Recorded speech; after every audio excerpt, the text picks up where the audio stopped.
bukan rasul, bukan sahabat, bukan ulama, bukan tabi'in. Mau belajar sendiri, nggak punya guru. Bagaimana kita bisa memahami dengan baik, gitu kan?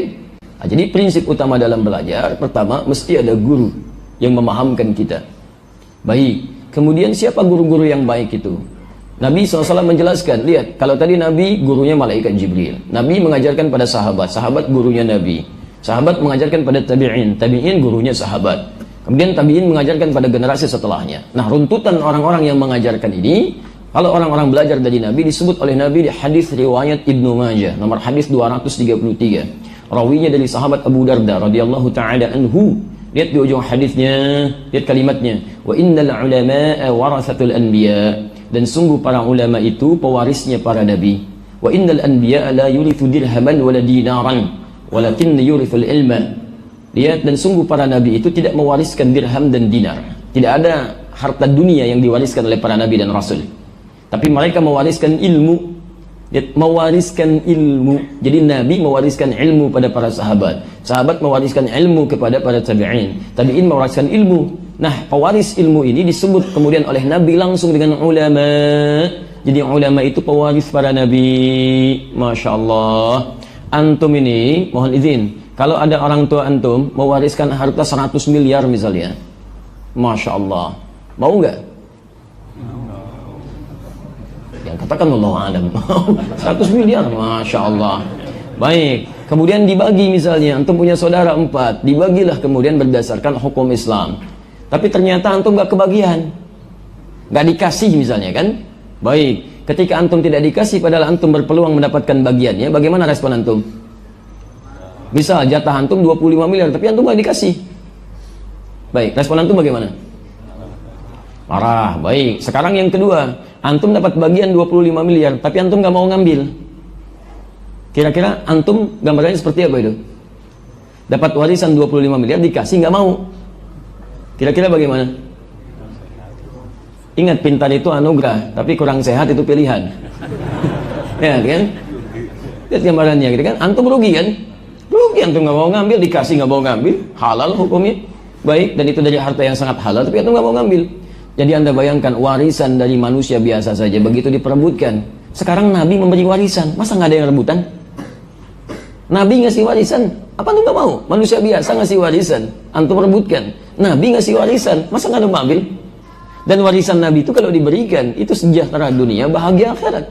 Warisan manusia belum tentu mengantarkan antum pada kebahagiaan akhirat. Tapi kalau warisan Nabi, sudah pasti itu, dunia bahagia, akhirat juga Masya Allah, gembira luar biasa. Nah, sekarang warisan Nabi itu ada pada para ulama. Ulama itu yang mengajarkan kita ilmu. Jadi kalau antum ingin belajar tentang yang benar, tersambung kepada Nabi, maka cari dari yang ulama. Apa ciri ulama? Quran surah 35 Fatir.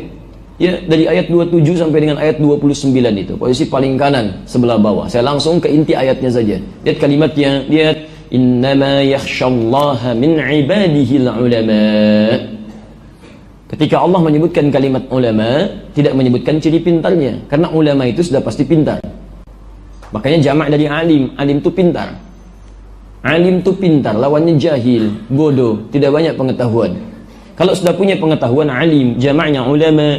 Tapi ketika disebutkan ciri ulama oleh Quran, tidak sekadar pintar, tapi khasyah, yakhsyallaha. Kepintarannya bisa menuntun ia untuk takut kepada Allah Subhanahu wa ta'ala. Awas, hati-hati. Jadi kalau antum ingin cari guru, ya baik secara langsung ataupun lewat media perantara ketika tidak mendapatinya. Ada yang lewat YouTube tadi karena tidak bisa langsung bertemu dengan yang bersangkutan misalnya. Ada yang lewat perangkat yang lainnya. Silahkan.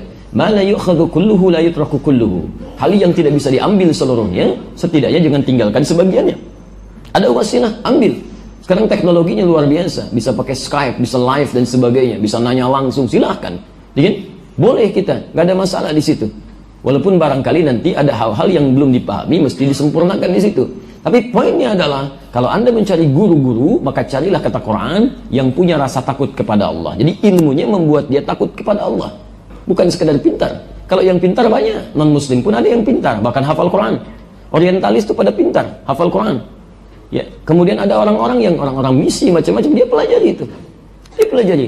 Dan ada sekolah-sekolah khusus didesain di barat sejak zaman dulu, bahkan sejak mohon maaf tahun 1492 itu Sejak terjadinya selesai perjanjian Tordesillas, kemudian orang-orang Islam dikalahkan di Spanyol, manuskripnya dibawa ke Eropa ke Barat, itu langsung mendirikan sekolah orientalis. Banyak.